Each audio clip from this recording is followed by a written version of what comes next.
Hey everybody, Lou Santiago, and this is the second episode of Three Lefts Don't Make a Right. Now here's the thing. I'm going to go over the guidelines again because it's a new show still. So here's the deal. We're going to have three segments. We're going to do an intro. Then we're going to go to the second segment where me and my co-host John chit-chat it up, talk about cars, the world politics maybe. Not really, not the world politics because we're not interested in that. But we're going to talk about stuff going on, current events as it were. And in the cage match, we're bringing in a guest named Mike Buca. That's how I say it. You got to say it right. B-U-C-A. Buca. Mike's going to be in, and he's going to tell us about the great stuff the DEI is doing. Plus, we're going to beat him up on what he's done in the past. So let's get to it. Take care of some business here. All right, so what we've got going on is myself and John and Lee, the man behind the curtain that you're going to see on the screen in a minute. We're working on getting Bill Goldberg, Courtney Hanson, and I just secured Wayne Carini for the 24th of February. So just remember, guys, right now as it stands, the 24th of February is Wayne Carini. And if everything goes just right, with Barrett Jackson around the corner in a month, we're going to get Craig Jackson on board. That's what we're pushing for. We'll know more in the next few days. And if need be, we'll let you guys know. We'll do some kind of message or something. So we're going to do a quick commercial. John's going to come in, and then we're going to talk about what's going on in the world and what's going on with current events. Power-Built Tools exemplifies innovation in the tool industry.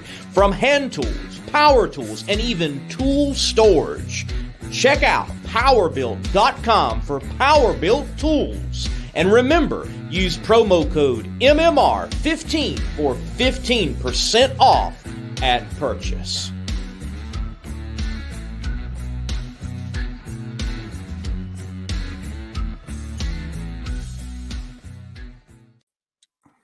I love that music that he's got in the background for that Power-Built commercial. What do you got, John? Not a whole lot. Yeah, I wanted to tell you, I secured Craig Jackson this afternoon for next week. Oh, we got Craig? Yeah, he's on. Boom. Yeah. I'm gonna write myself a note. That's next week, right? Next week, the 17th.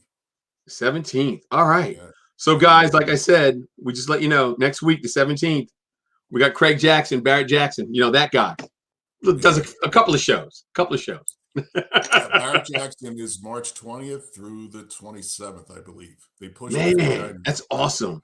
Yeah, so we're getting him just in time to talk about what's coming up and what to expect from that whole event. Now, yeah, I wanted to push too that you and I are going. We're going, are we not?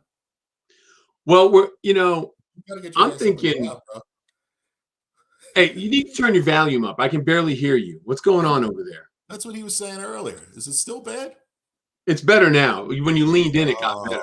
Boy, hold on. Let me try to bump it up. Oh, come on, you should have had this squared away before we got here. That's why we got the man behind the curtain. Is it better now? Yeah, it's a little bit better. Can you hear me now? I can hear you now.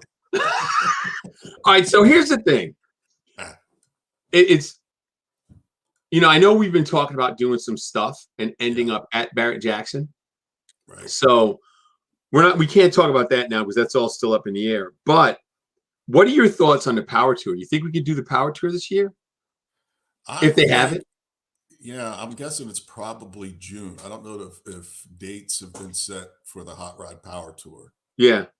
But yeah, I wanted to talk to you about that because I think that between the two of us and, all powers that be, we do something ratty or, something that's a sleeper that looks totally like shit. Yeah. It's up and goes. You know what I'm saying? Yeah. I sent Lee a couple posts from Facebook Marketplace. Of course, I hope that, if we pick one, somebody on here doesn't grab it before we actually have a chance to go and talk to the person. But there's a few, that I sent over. I mean, this is one of them. That's one of the pictures. Lee, did you pull the post, the ad, or is that you got singles or you got more than one shot? There you go. I mean, I think this is it may have a straight 6 in it. I'm not really sure. It doesn't matter. It's just got to drop. We just got to make it run good. Got to get that thing to roll. Mm-hmm. I mean, that's one idea, right? That's a 40 Dodge. Yeah, but leave it exactly like that and throw a drivetrain in it and have that thing roll. Chrysler, I should say. Yeah. I mean, it's pretty rad. That's a cool ride. I actually know where there's one of those at. Yeah.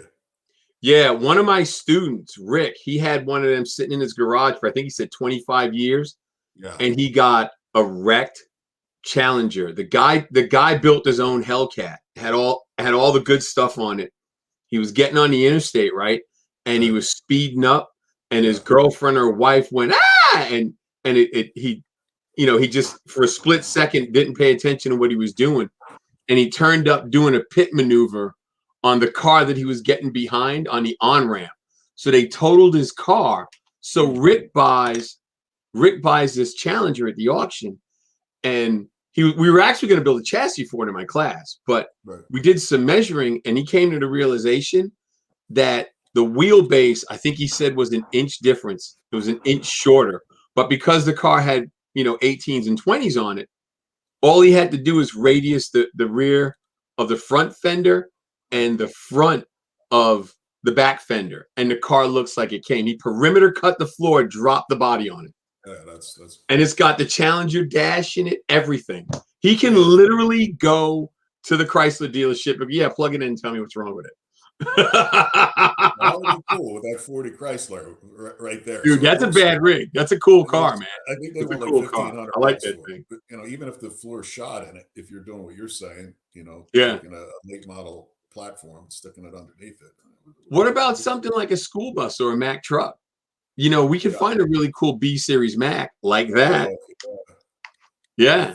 Even I like the way that thing looks, and I know you'd want to slam it down and do things to, but that thing just looks rude. Yeah. Well, see, here's my thing. What I would do with that is make it a tow pig. I would, lower it, of course. Yeah. And the cab is small. I would cut I would cut it right in front of the windshield and give me a little bit more room in the cowl. Even if it's 2-3 inches, that gives you more leg room.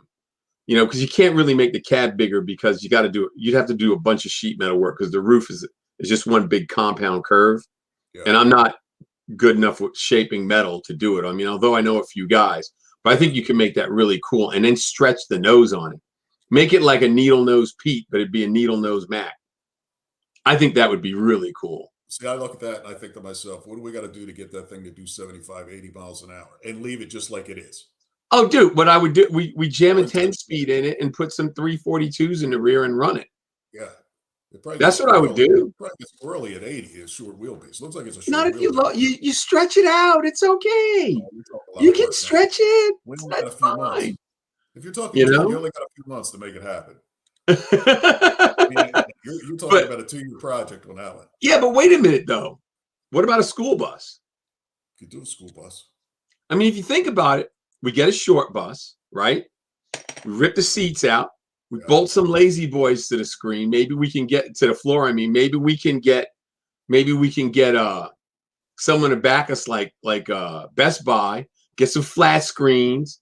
Get some PlayStations, right? Yeah. What about stripper pole? We put a stripper pole. We can do that too. We can do that too. It doesn't matter. And then what we do is on the back we'll build a big barbecue pit that swings out from the bumper, and we can cook. We could probably get one of those like barbecue pit guys to do a meal for us. Throw them a couple bucks in each city, How fast can we get it to go? That's what I'm saying. How fast can we get the thing? All we can do is change the gear ratio. And especially in school buses, they gear them to do 55. Yeah. So you got to change. You got to rebuild the rear end, change the gear in it, and then you can make it work. You can make it work. It ain't a problem. I'm sure we can get it to do 65, 70, which will run down the road fine. What I think we should do is realistically, let's say that we're able to pull that off by June. Mm-hmm. We come on here and go, we need this, do this, use it as a platform. Guys want to come and wrench and do whatever, be part of the team to get that to happen. Okay. Yeah. And then that's June, such and such, whatever. But SEMA's what, November, first week of November? Mm-hmm. I mean, I'm sure there's other events you could take that thing to, whatever the pig is. Oh, God, yes. Right. And then drop it off at SEMA and unload it. Yeah. Somebody, it seems, especially if it's sitting on the ground. If you got a school bus that's laying on the ground, or even a fire truck that's laying on the ground, or that Mack truck is it's pretty rude. I might have to commandeer the Mack though. Yeah. See, that would be cool. I mean, that's nobody would expect that. No. And now I can see the grill that you're talking about in the back of that thing, the barbecue grill, and do all that kind of crazy stuff. That looks like it's in pretty good shape. That looks pretty clean. Yeah, it could be done. You'd have to take the pump and all that out. You free up a lot of room underneath, so you can put the grill in the back. You know, we're going to fill that thing with tequila. Right? You're on the Hot Rod Power Tour. Listen, we're going to show up and get everybody drunk. I mean, that's the whole purpose of the thing. Once we stop, that's it. It's on. We need a stereo system and that pig. You're ready to go. No? Oh my God, that would be out of control. Put the siren. Roll down the road. That looked like the back of that cab looked open. We'd have to seal up the back of that cab so we can run AC because I'm not fat anymore, but I still sweat. We'll figure that out. Whatever it takes. Right? Jeez, that's awesome.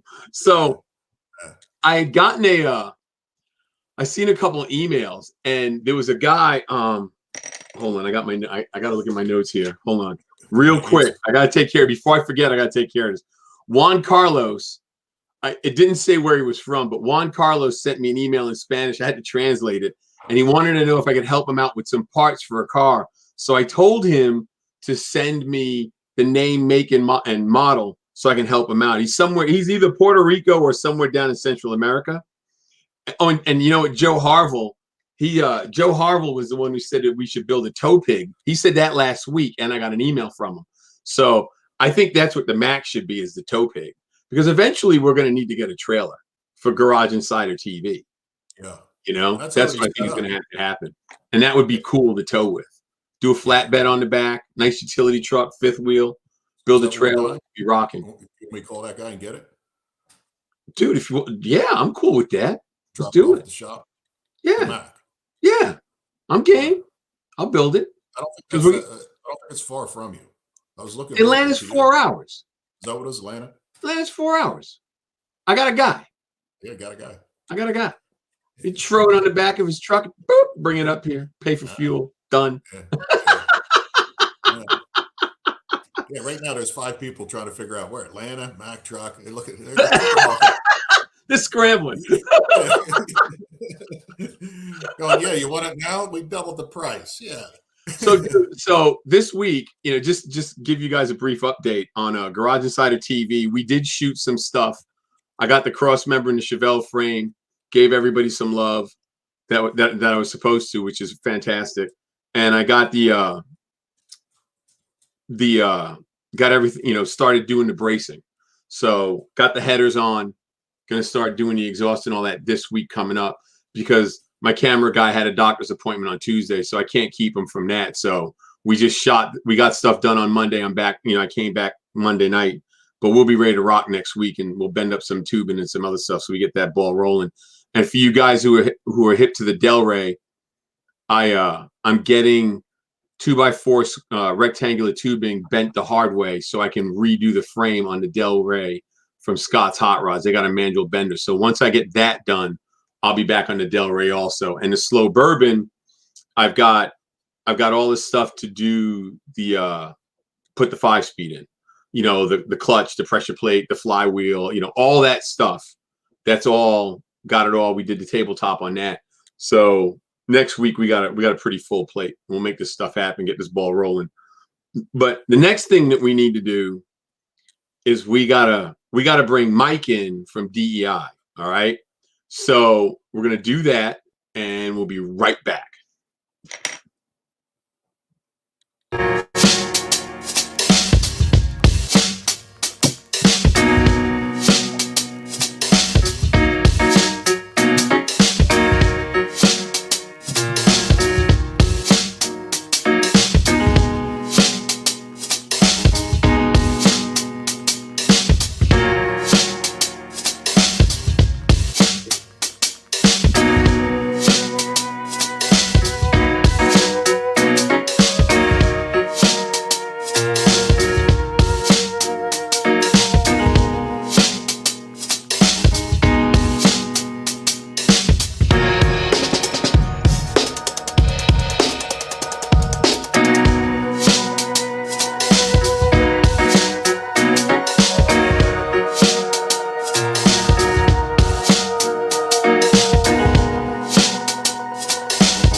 Mike, Hey, what's going on? happening, man? How you doing, John? How you doing, Luke?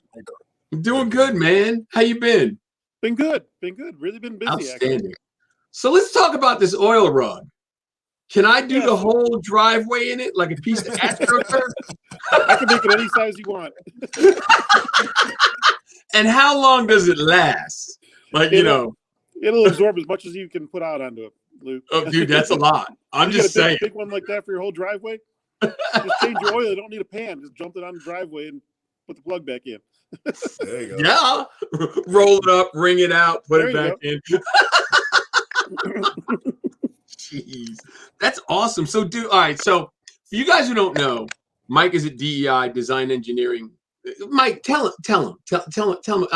You're here. You tell him. Go ahead. So, where are you from, Mike?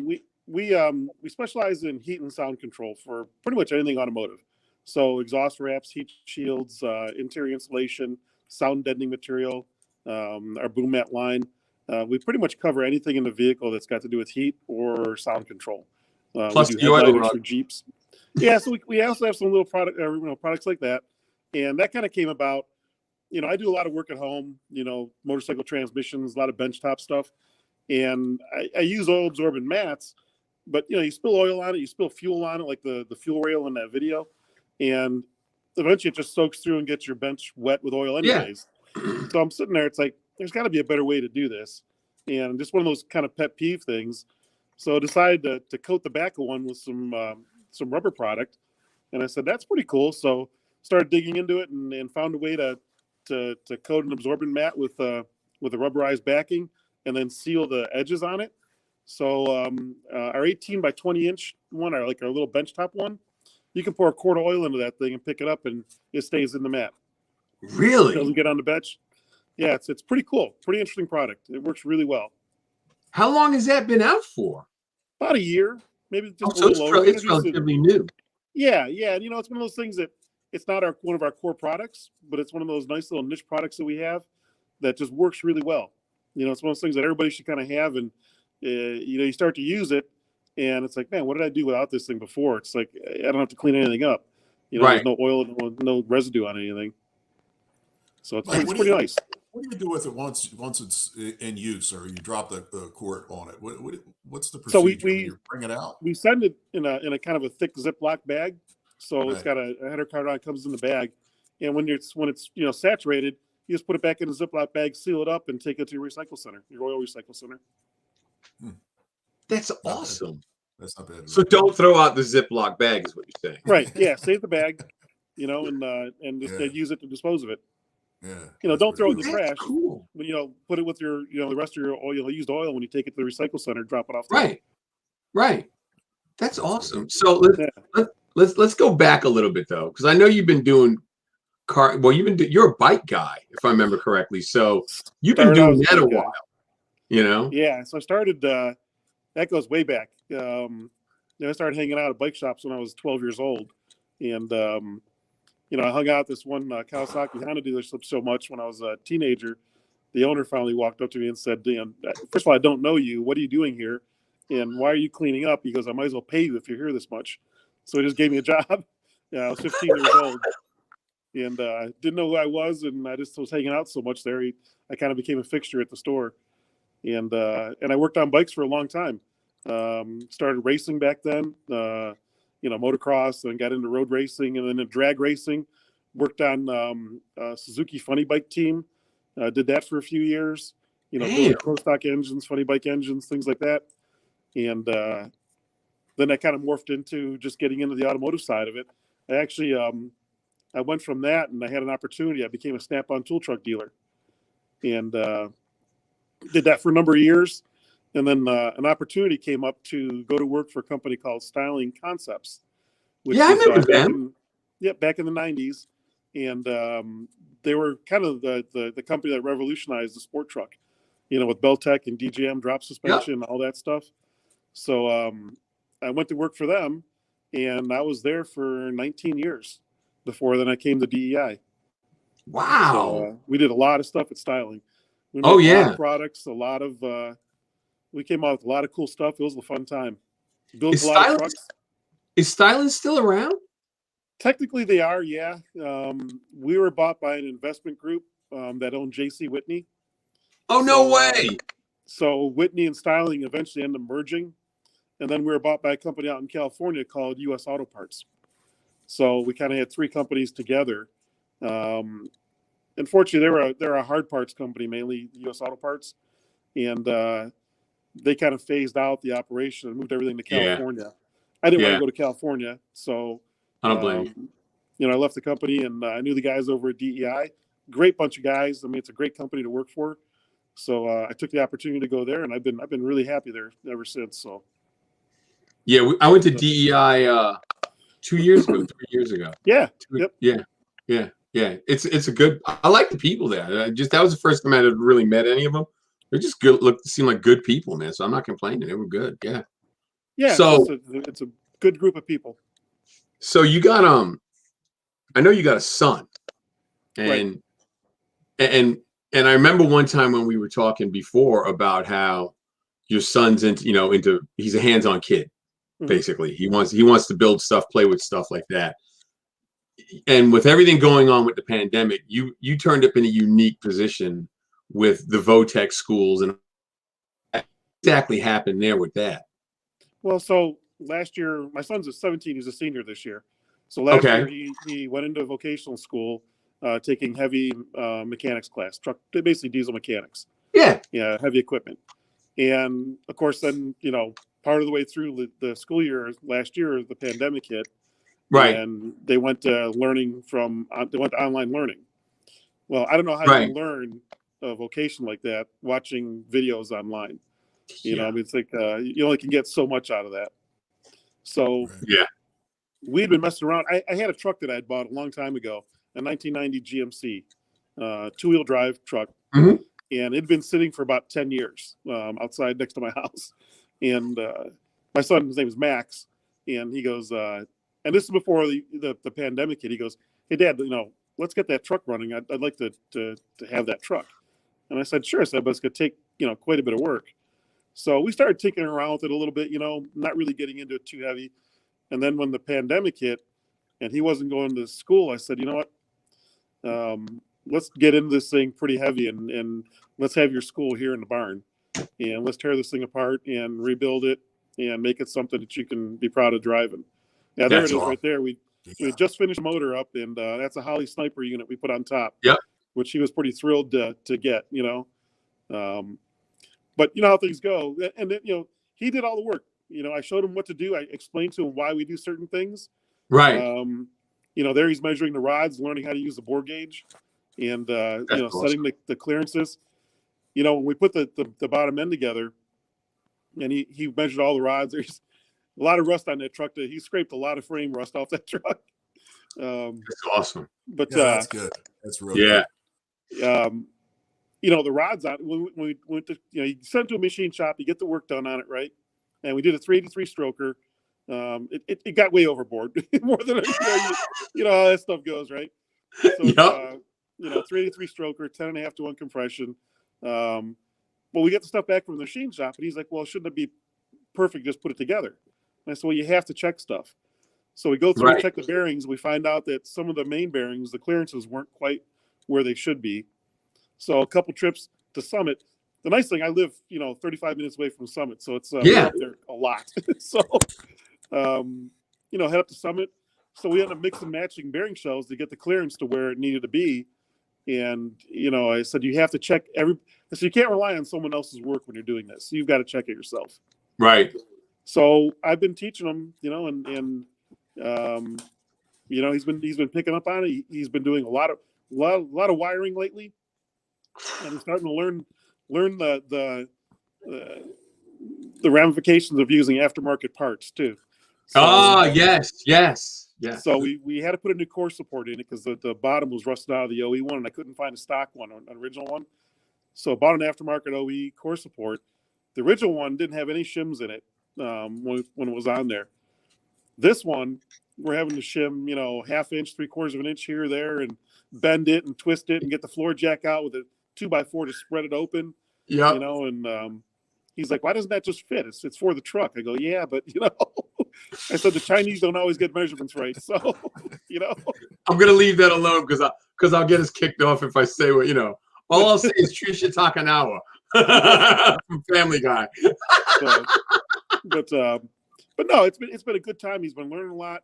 You know, he's getting really good grades now in class. And I had him tonight. I actually had a parent teacher conference with his instructor, and he's like, you know, he's getting through this stuff, like, because he's back in school now. The last few weeks he's been going full time, and he's like, man, he goes, you know, the other kids are struggling in here, and he's blowing right through this stuff. So he goes, whatever you're doing, keep it up. So that's good. That's awesome. And that's what I wanted to hear. You know, it's like, you know, you got it. As a parent, at least it's my feelings, you got to take it upon yourself. You can't rely on someone else to do this stuff. If something's not working out, you got to jump in there and take the reins and make it work, and not just let it go, you know? Right. You got to do it. You got to do awesome. it. Does your boy know anything about Mack trucks? Like a 67?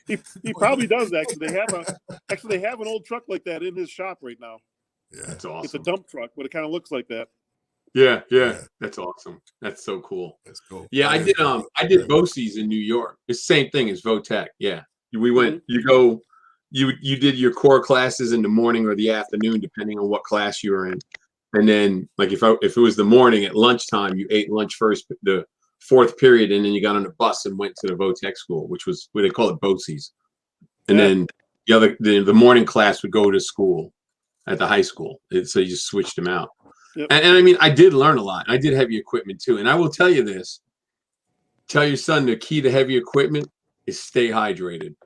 Yeah. Because you got to stay hydrated. Beat your body up, you know? So he said, you got to work smart around that stuff. Mm-hmm. Don't muscle your way stuff. Use the equipment. Do it the right way.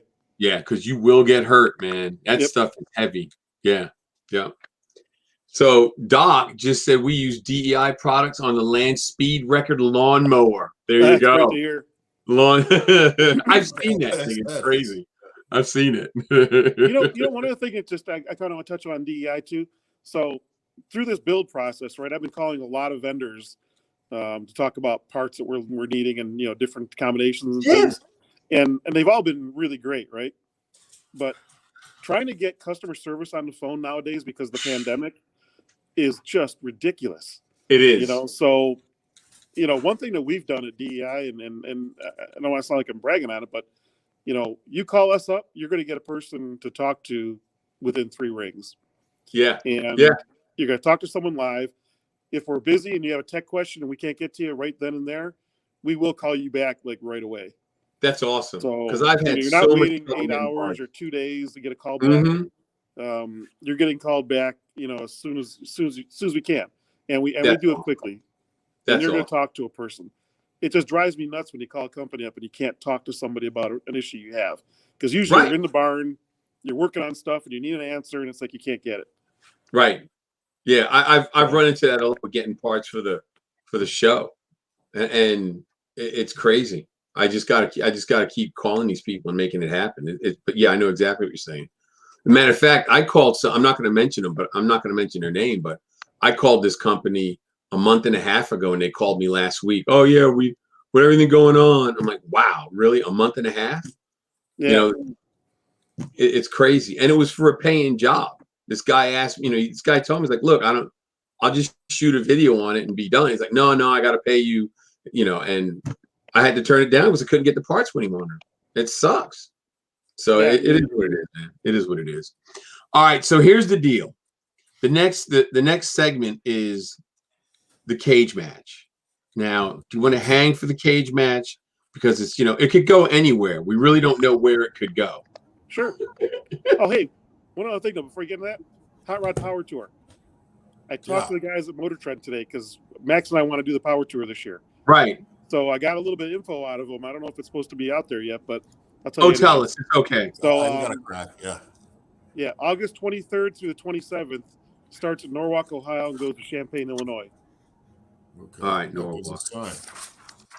Cool. All right. Lee, give us our commercial so we can come back and do the cage match. Well, Lou, before that, DEI has been generous enough for 2 weeks. Promo code MMRTW DEI gets you 10% off DEI products. So, Mike, thank you for that. Folks, 2 weeks. Go get your DEI products. Go get it. Go get it. Awesome. And don't think I didn't see your son laying on the oil rug, by the way. Yeah.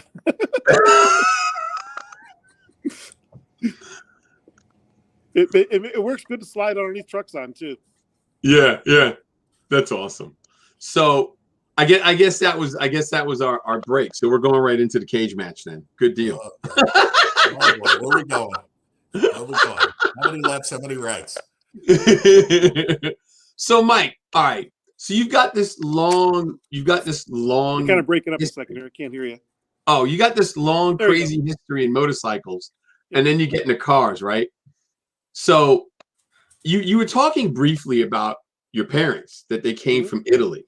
Yeah. I think people need to hear this because I feel it's important because I feel a lot the same way.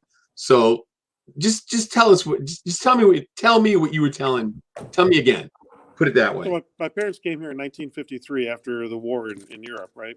So and they had to wait. It wasn't like hey, let's just go to America and come. They had to go through the due process to get here. So they get to America, they come to Cleveland, and the thing that my parents did, we kept our Italian heritage and culture, but their whole thing was, we're in America, you need to be in this culture in America now. So you speak American or speak English, you're not going to speak Italian at school, you're not going to be doing, all these things. You have to adapt to the culture that we're going to. And that was a big thing for them because they didn't want to, not that they didn't want us to stay, have our Italian heritage, but they thought it was really important that we adapt to where we were going to fit in and be a part of the community there, but still bring our Italian background with us. It's a mix, but, we're in a new country. I mean, I was born here, but, they're in a new country and, they did everything they could to learn the language, learn the ins and outs of what had to happen and what you had to do to live here. Yeah. And see, my grandparents were like that. My grandfather came from Ecuador. Everyone else came from Puerto Rico. And they were the same way. I mean, we spoke Spanish in the house, but my mom said when I was, I think, 10, I just stopped speaking it. And I've spoke English ever since. But I mean, I can answer my grandparents in Spanish. And I could understand what they were saying, but after a while, I just stuck with English. I got a farm speaking English. Why do I need to learn Spanish? Yeah, that's the same thing. The same thing they had, Yeah. So someone wants to know why would someone thumbs down this video? because people get upset when they don't when you don't match their opinion. That's why. But that's just life. I mean, we can agree to disagree, it's just that way, but people don't get that nowadays. But you see that, when you stop and think about it, to me, this is my opinion on this whole thing. That's a lot of what's wrong with the country. We have a group of people who have separated everybody by labeling everybody, and then they use that against us. That's what I think is going on here. And I don't think it's right because at the end of the day, we the people turn up losing. You know what I mean? And that just bugs me. Yeah, no. So right. That's just how I feel about it. But John, do you have anything to say about this? Yeah, not really about that, but me and Mike before the show were talking about Mark Cuban and the Mavericks not playing the American anthem. I heard something about that. What's going on? Well, the NBA, after he made that announcement this morning saying that they weren't going to play it, the NBA came out and said, no, he's not right. At every game, they're going to play the national anthem. And I just think it's horrible when, you got a billionaire that has done really well in life and then for some reason makes a left turn and then decides, and I'm not pro-American. I'm not proud of where we are because our flag and our anthem causes all kinds of issues. I think that's asinine. I mean, it's nonsensical. Yeah. It really is. Yes, that just makes no sense to me. I can't wrap my head around that. I don't know. Real fast. I mean, you go back to 9/11, 9/12 actually, and there was flags on everybody's house. Everybody put together. Everybody was, all pro-American. Let's get this done. Let's stick together. Let's help each other. And in that short period of time, we went from all cops are bad, anti-American. George Washington was this, Abraham Lincoln was that, and they try to cancel the history of the country. I mean, I was watching, I was telling you, Bill Burr, the comedian, talked about John Wayne, canceling John Wayne. I still laugh at that because it's the same thing. They go after people that are dead because of an interview he did in 1970 in Playboy magazine. Did you see what he said? And Bill Burr says, yeah, the guy was born in 1917 or 1907. That's the way they thought. I mean, times change and people morph, but I just think it's pretty crazy that you kind of hold somebody from the turn of the century to today's standard as if he said it yesterday. It's a different time. I mean, things were different. When Columbus came over here, I mean, it was a different, the world was different. People were barbaric back in 1400. Oh, yeah. So to act like, Columbus says, you're holding to today's thinking, today's standard, today's law. None of that existed back then. You did whatever you wanted. Yeah. You had gold and you had an army. You were taking over. I'm the new sheriff in town. There was no fairness. You know what I mean? Had gold in an army. You were taking over. Yeah, exactly it. You had money and you had 5 guys behind you. Guess what? You're getting it. Sort of like some of the guys I know in South Philly. Same kind of shit. You know what I mean? Just don't go over there. Don't go over there.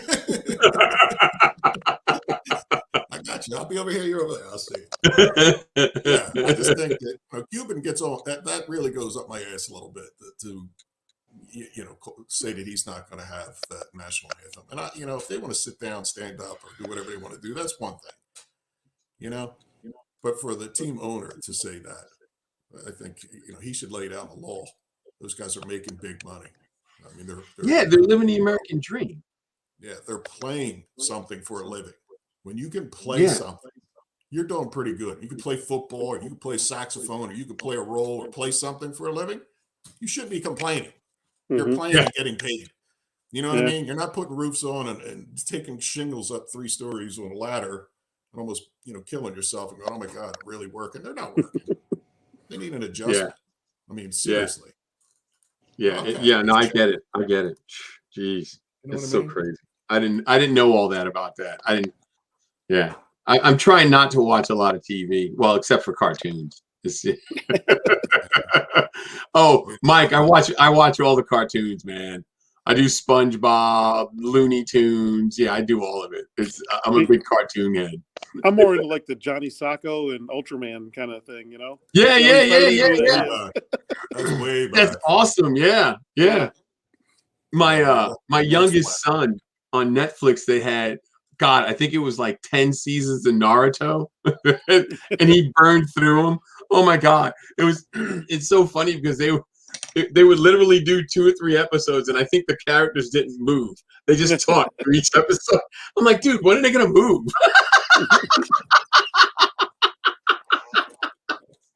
And they all yell at each other. I don't understand it. I'd rather watch SpongeBob, Watch some Elmer Fudd. That just blew me away, man.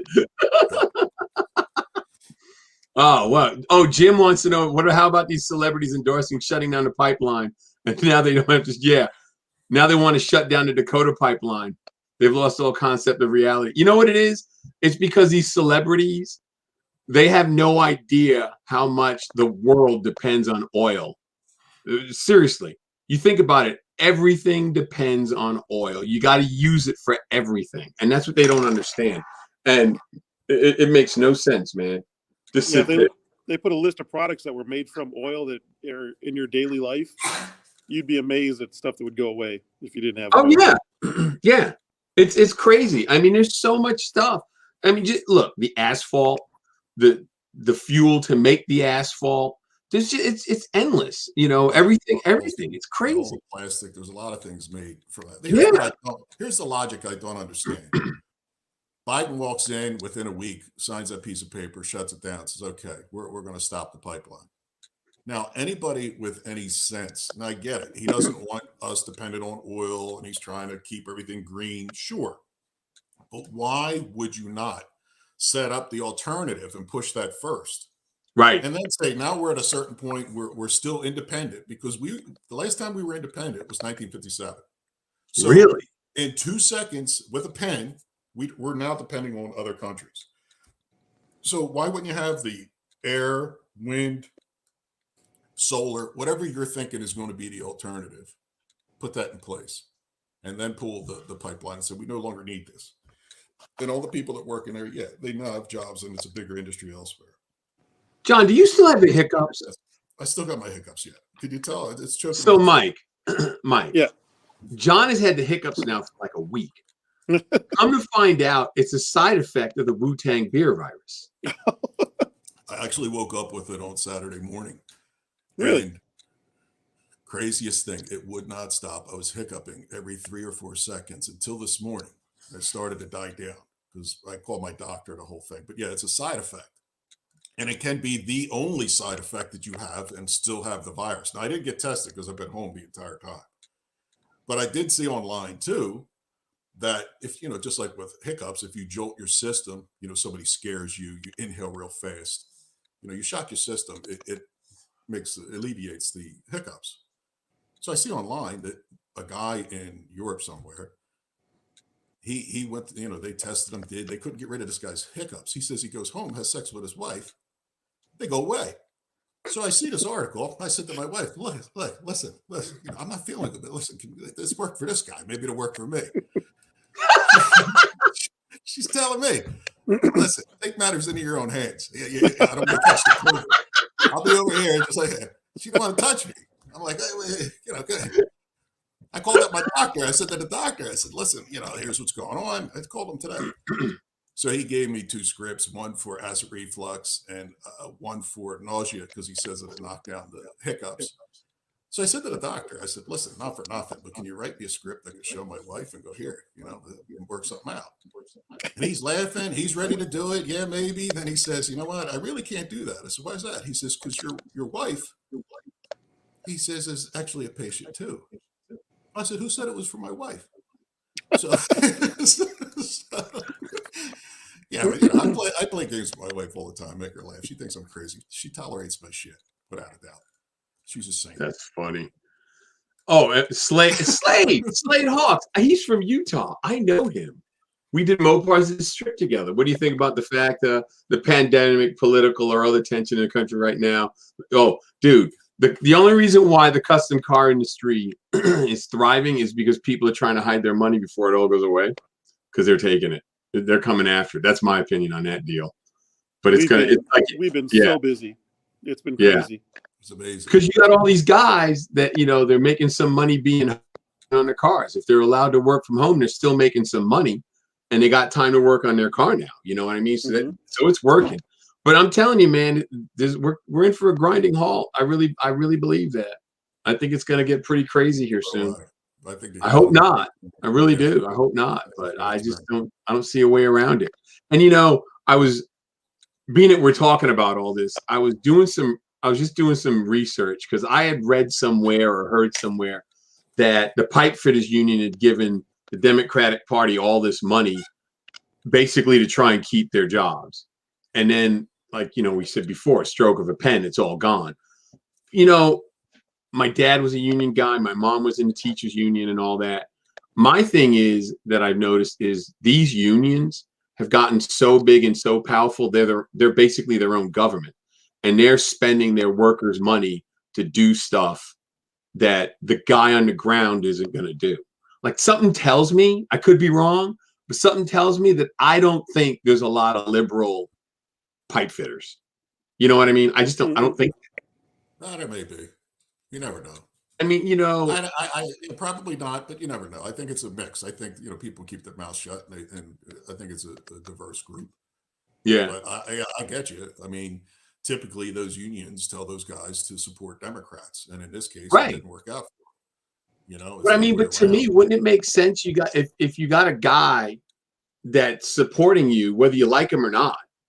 To me, I'm not gonna vote based on my emotions. I'm not going to vote on who's the guy that I like. I'm going to vote for the guy that I believe is going to do the best good for me. I mean, I voted for Clinton. You know what I mean? I've voted for people that I don't necessarily agree with, but they're saying they're going to do something, and if they get it done, it's a bonus. You know, I'm not going to vote for the guy who's going to stand there and say, "Yeah, we're going to do this," and then turn around and go, "Nah, I don't want to do that right now," and just knock you off the knees. Would you vote for somebody that had your same nationality just because of that? I would never do that. No, I know there's people out there that do. That's their first. I would never do that. They do it because it's a man. They do it because it's a woman. I'm a woman. I want to elect. I don't understand that at all. You know, you look at what they're capable of doing. Right. You know, not what they're promising, because all those guys make promises. And what I thought was interesting, you know, you get to the impeachment. You know, you can impeach a politician just because they use that platform to lie to the American public. But for some reason, they're not going after Trump for saying, lying, doing, right? Because they know if they do that, every one of them could get booted out of office if they follow through with that standard. The other thing I don't understand when it comes to this impeachment, if they're so confident that he's the one saying, go down there and rip the roof off of the Capitol, why wouldn't you just go after him in a criminal case? Get him for treason and lock him up or hang him. I mean, they're trying to silence him by not letting him run again, because that's important to them. But they keep talking, it's our Constitution. There's some repercussions. There's this, we need to go after Trump because of things that he did here. Wouldn't you be better suited of making an example if you really believe that what he said is true, and lock him up? Why would you take it through this system that you know is not going to work? Because it's all theater.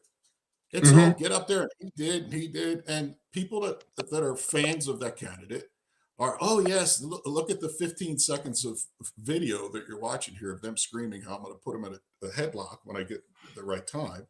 Yeah. Do this, this, and this to the other side. We're going to go to the back of the school. Nothing ever happens. Well, one thing side falls through with that. Yeah, one thing that's kind of different that I look at it is, it doesn't matter if you're a Democrat or a Republican. You know, the way I'm looking at this, I think what they're trying to do is saying, you know, Trump was an outsider, not a politician. Yeah. And they want to send a message that say, it doesn't matter if you're a Democrat or a Republican. Yeah, they don't want a non-politician, a non-member of the club to come up through the ranks. Oh, yeah. And this is what's going to happen if you try. Yeah. I remember when I was in the Navy, there was a guy I knew. He was a Navy cook, and he turned up working at the White House. And he said that they call both the houses up. He said that's what they call them. Yeah. Blipped out. They call them what? They call them the Millionaires Club, the Senate and Congress. That's what they call them. Yeah. So it's one of those things, man. It's definitely an insiders group. That's why we need to crack into it, John. Yeah, right. That's why we need to do that. Off with our heads. Yeah, I'm gonna wear this. You see what I'm wearing? I'm gonna wear it down at Congress. Move over. That's my spot. Yeah, see, I own a commercial cleaning business, and it's getting ready he's bracing for hard times. Unfortunately, we're the first to go. Yeah, when a company's cutting back, we have contracts. Yep. And you know, Pompano too said that his dad was a union guy, and every 6 months he'd be laid off for 6 months at a whack. And my dad went through the same thing. But you know, I'm gonna tell you, when I got out of the Navy for a little while and went back in, and when I was going, I was getting ready to go to Newfoundland, Canada. I went home and I told my dad that I got to get him fixed, because my dad was an iron worker. And I called my friend Kenny. We went to Queens to the Union Hall. And this is why I thought they did the stand-up job. Didn't have no appointment, nothing. Went to Union Hall, local 455 iron workers. And I met with the union president, and I said, look, my dad has worked for you guys like 28 years. And I got to get him fixed. I can't take him. I can't get him out of here like this. I got to get him fixed. And he said he's always been a good union member. And my dad's benefits were out. They were gone. I don't even know how long for, because he hadn't worked in so long. He said flat out, he goes, I'll give you a year, get him fixed, and we'll take care of it. To me, that's what they're supposed to do. Yeah, my dad was in the union for forever. He was in a carpenters union. Yeah. Yeah. And I mean, when they do stuff like that, they're stand-up guys, you know. And I remember one time, and I've said this before too. I think I told John this the other day. My dad was walking the strike line, and a truck tried to cross the line to get steel, and the truck pinned my dad up against the fence. So, late that night, we're at home, and these two guys show up, and they talk to my dad a minute. My dad says, "I got to go somewhere. I'll be right back." They went to the union hall. It was the Teamsters Union Hall. Somebody, when that event happened on the picket line earlier that day, somebody got the truck information and contacted the Teamsters. Man up on stage and made him apologize to my dad for what he did. Told him, "You don't ever do that on a strike line again, whether it's your union or not." And then they stripped him of all of his benefits and kicked him out of the union. Oh, wow. But see, to me, that's what a union does. I mean, I don't know. I mean, I know that there's other stories that are different, that they're not good. But see, to me, that's what they're supposed to do, protect their workers. And Jim just said that both of those unions are gone. I didn't know the Teamsters were gone. I think he's talking about that era of the union. Oh, that era, yeah. I mean, to me, that's what they're supposed to do. You're supposed to protect your people. So I don't know, but that's me. I got nothing else, I guess. I guess, John, you're the old guy, and so am I. I told you when I saw Fred Sanford was younger than me. I was still bad as it was, with all the hiccups and COVID, and my wife telling me, "No thanks, I'll see you later." It was a bad. I'm older than Grady Wilson. I mean, shit. That's not good. You know what I'm saying? God. Anyhow. So, Mike, we got a few minutes left. I got one more thing to ask you, and I'm going to circle back around to DEI.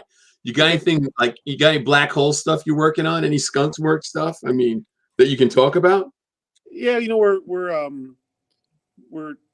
mainly, all our heat shields have always been textile based. Yeah. And I've got a few things in the works now. We're starting to get into some non-textile products. So if that kind of teases you a little bit on that. What do you mean non-textile? Well, more like metal and maybe some composites and things like that. So cool. So we're getting into some different performance type shields, different things like that. Yeah. That's cool. We just installed a new 5-axis water jet, which is a lot of fun to play with. No. So the 5-axis part of it makes it really neat.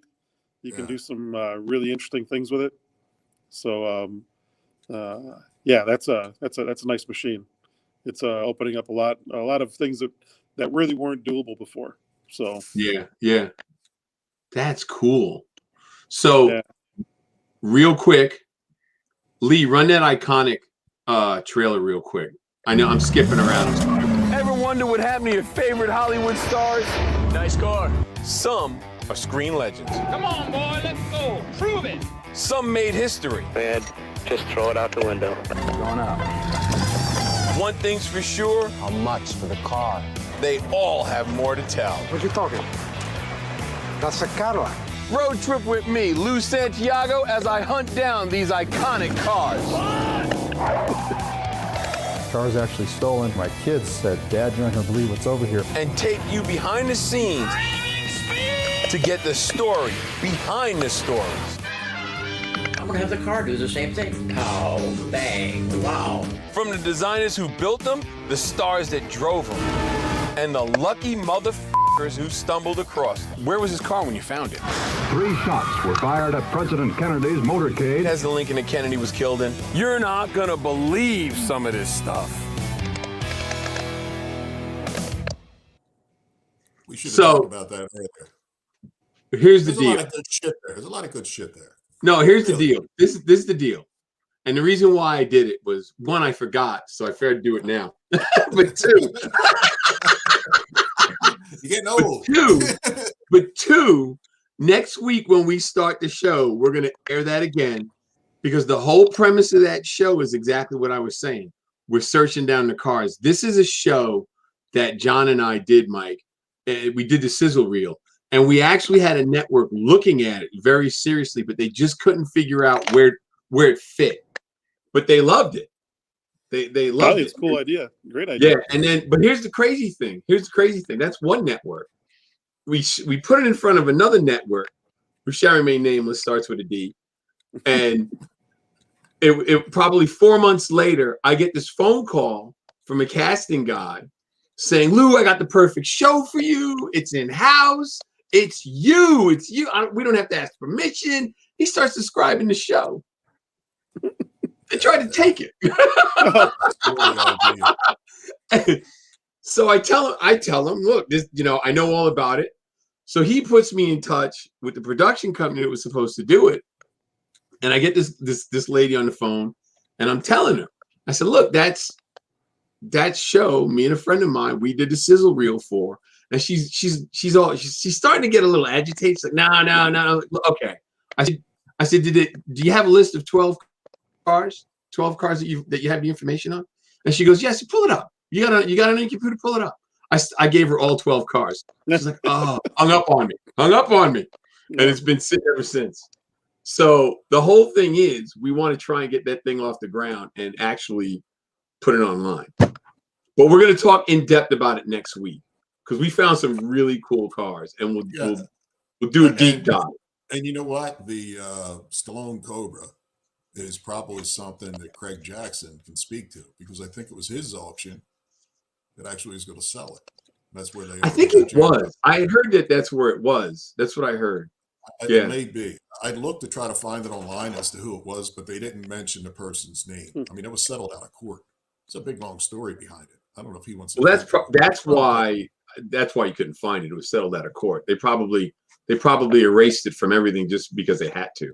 Yeah. You may not be able to talk about it then, if that's what happened. Not be able to. I don't think that he got caught up in it. I think the owners are the ones that they were going after, because they were using Stallone's pictures and the Cobra, that rights to the Cobra movie.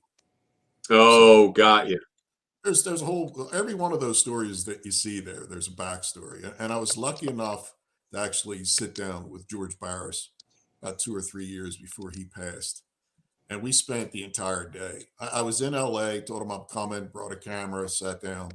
And once he got talking, because I built a 51 Mercury that I had Mike LaValle put fire on it, and I showed him the picture.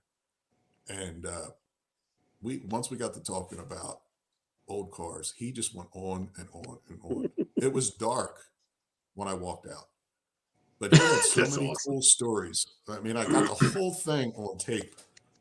He talked about when he was a kid, he's burnt down his girlfriend's garage, place caught on fire. It's just, he says, I took all the handles off. He goes, I took all the handles off my parents' kitchen cabinets. He said, put them in my grill of my car. I thought they'd look better on my car than they did the kitchen cabinets. I mean, he just had so many crazy stories. I'm like, wait, what?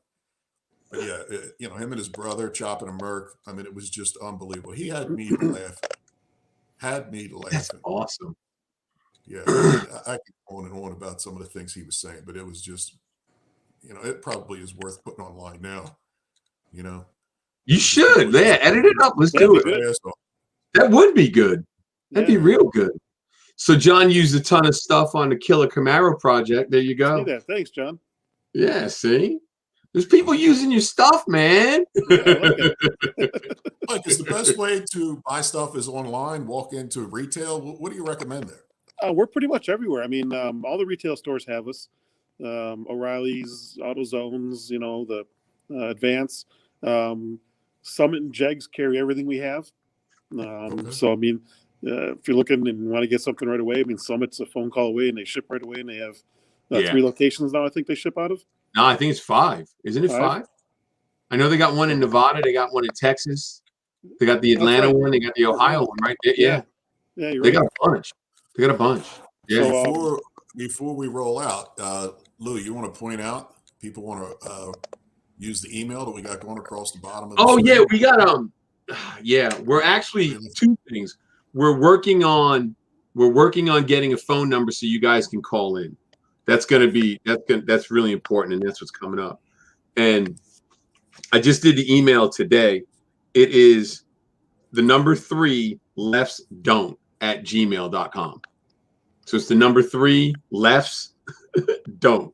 No apostrophe, just DONT at Gmail. So if you got questions, complaints, if it's complaints, we may reply, but I'll let John do that. And we'll go from there. And we'll make it happen. If there's some topics that you guys want us to talk about, we will gladly try and find a resident expert if we don't know it. You know, like I'm not going to talk to you about heat and sound. That's why we got Mike. You know, we're going to do that kind of stuff. And it doesn't matter what we talk about. It really doesn't, guys. Just remember, we can all have an opinion. We just need to get along. That's the key. Yep. You know, we don't need to be fighting amongst ourselves over dumb stuff. All right. So that is cool cars. Yeah, just build cool cars. Exactly. What's the retail price on the oil rag? I think the smaller one I think is like $7 ish, somewhere in that range. There you go, Doc. Call something, Doc. So don't forget the code. You got the MMR DEI. Right. Yeah, MMR 10% DEI. off. Get a discount. There you go. Yeah, so on the DEI website, which is designengineering.com, the 29 inches by 48 inches is $47, I'll say. That's the big one, yeah. For the big one. But yes, that promo code MMR DEI gets you 10% off. So folks, use that designengineering.com and get your promo code, use it and get off on the retail price. And put DEI on your car. There you go. Thank you. All right, Mike, so gentlemen, pleasure, Mike, it was thanks awesome. for having me on. It was great. John, awesome. Glad you still got the hiccups. Lee, thanks for everything you do. And I'm Lou Santiago, and that is it for this episode of Three Lefts Don't Make a Right. Email us. Guys. Later, guys. Later, Mike. Later.